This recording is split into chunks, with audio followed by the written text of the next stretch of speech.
आप देख रहे हैं जन अदालत समाचार। जनता की बात जनता के साथ, जन अदालत में।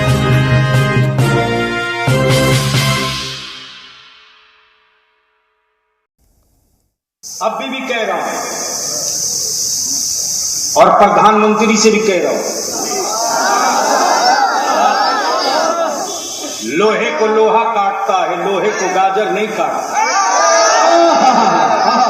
पाकिस्तान के आतंकियों से निपटने में आपको डर लग रहा है ना? क्या बात है? तो सिर्फ 30% फौज में मुसलमान के बच्चों को जगह दे दो।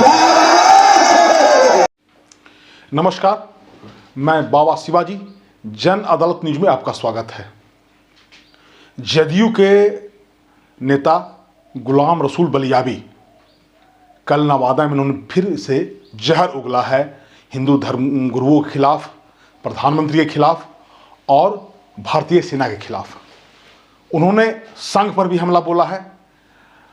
चूंकि इससे पहले हजारीबाग में उन्होंने नुपुर शर्मा के ऊपर टिप्पणी करते हुए कहा था कि शहरों को करबला बना देंगे। अगर कोई मेरे आका पर, मेरे मालिक पर कोई अगर सवाल उठाता है तो हम उसको करबला बना देंगे। आप समझिए, देखिए, जैसे हिंदू धर्म के देवी देवताओं पर टिप्पणी करना आसान है, लेकिन जब इस तरह का बयान आता है तो वो नेताओं का कहना है कि हम शहर को करबला बना देंगे। हालांकि उनके सेना के दिए गए इस बयान पर जो जदयू के जो प्रवक्ता हैं नीरज कुमार MLC, उन्होंने कहा है कि भारतीय जनता पार्टी से और दूसरे पार्टियों से हमारा मनमुटाव हो सकता है, लेकिन भारतीय सेना पर हम गर्व करते हैं और उस पर किसी तरह का टिप्पणी बर्दाश्त नहीं किया जाएगा। एक तरह से उन्होंने अल्टीमेटम दिया है गुलाम रसूल बलियाबी को। हम सुनाएंगे कि नीरज कुमार ने क्या कहा है। कल नवादा में उन्होंने कहा कि लोहा को लोहे काटता है और गाजर नहीं काटता है, और अगर नरेंद्र मोदी से अगर नहीं संभल रहा है तो 30% जो मुसलमान के नौजवान हैं उनको सेना में जगह दे दिया जाए। इसका भारतीय जनता पार्टी ने बड़ा ही कड़ा रुख अपनाया है। निखिल आनंद जो भारतीय जनता पार्टी के प्रवक्ता है, उन्होंने ट्वीट करके कहा है कि अगर उनको मुसलमानों की इतनी चिंता है तो 80% जो पसमानदा मुसलमान हैं उनको उनके सामाजिक स्तर में न्याय दिलाया जाए, भागीदारी दिलाया जाए और उनको सम्मानजनक उनको स्थान दिलाया जाए। इसके लिए प्रयास करें, वो न कि इसके लिए ये अनाप शनाप बयान दें। और बलियाबी का बयान जो है, उन्होंने कहा है कि बलियाबी का बयान हिंदू सनातन धर्म के धर्मगुरुओं के साथ जो सेना का है उसका हम मुखालफत करते हैं, ये बर्दाश्त नहीं किया जाएगा। उन्होंने पंडित धीरेन्द्र जो हैं वो बागेश्वर वाले बाबा पर उन्होंने कहा कि वो बड़ा रुपया है, वो कपड़ा पहनने से नहीं आता, क्या पता कहाँ से आ गया है, कौन है हम उसको नहीं जानते हैं। और उन्होंने जो बाबा रामदेव जो पूरे योग के लिए पूरे देश और दुनिया में प्रसिद्ध हैं और उनको करोड़ों फॉलोअर हैं और पतंजलि योग पीठ चलाते हैं, बाबा रामदेव के बारे में बताने की जरूरत नहीं है देश और दुनिया को।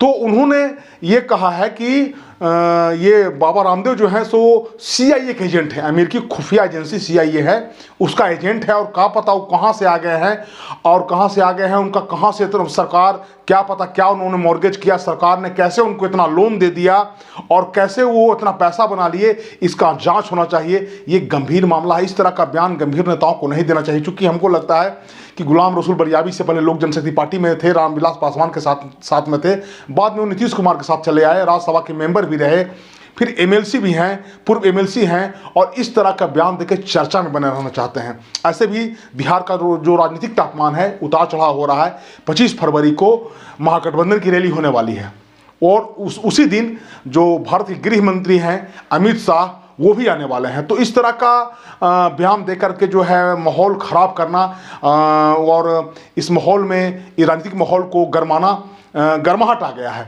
तो लेकिन फिर भी इस तरह का बयान जो समाज में विषमता है, समाज के वातावरण को विषाक्त करता है, और ख़ास करके सेना पर दिया गया बयान कि अगर नरेंद्र मोदी से नहीं संभल रहा है तो 30% नौजवानों को उसमें सेना में शामिल कर लिया जाए।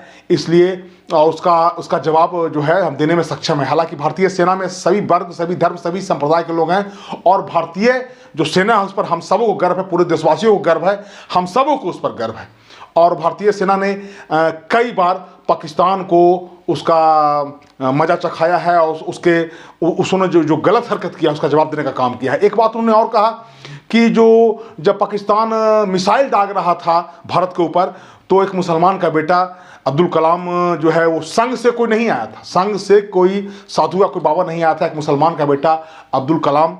हालांकि अब्दुल कलाम के बारे में अगर उनका बड़प्पन के बारे में कहा जाए, उनके बारे में अगर कहा जाए तो बहुत ही कम होगा। एक पक्के देशभक्त थे और बेहद ईमानदार व्यक्ति थे।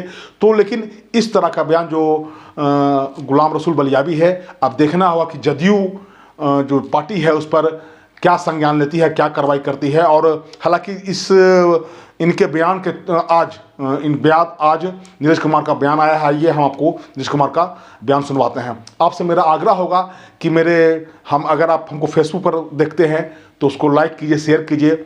अगर आप यूट्यूब पर देख रहे हैं तो कृपया सब्सक्राइब कीजिए, शेयर कीजिए, ताकि अधिक से अधिक लोग जुड़ सके और अधिक से अधिक लोग से हमारा जुड़ाव हो सके और आप समाज के मुद्दे को आपके बीच में हम ला सकें। धन्यवाद। इतिहास गवाह है कि देश के सैन्य पुरुषार्थ पर कोई धर्म और जाति के आधार पर विभाजनकारी रेखा कतई मंजूर नहीं किया जा सकता। साथ ही साथ सैन्य पुरुषार्थ को अग्निवीर के मसले पर जो हमारा सार्वजनिक विरोध था कि अग्निवीर सैनिकों को निश्चित रूप से पेंशन का लाभ और विभिन्न सुविधाएं मिलना चाहिए, उसमें कटौती के हम खिलाफ हैं। लेकिन सैन्य पुरुषार्थ पर कोई धर्म और जाति के आधार पर सवाल उठाए, न देश का संविधान इसकी इजाजत देता है और न जनता दल का संविधान इसकी इजाजत देता है। बल्कि सच यह है कि अपने सैन्य बल पर हमको गर्व है और इस ऐसे सवाल पर न मनभेद रहता है न मतभेद की नीति है।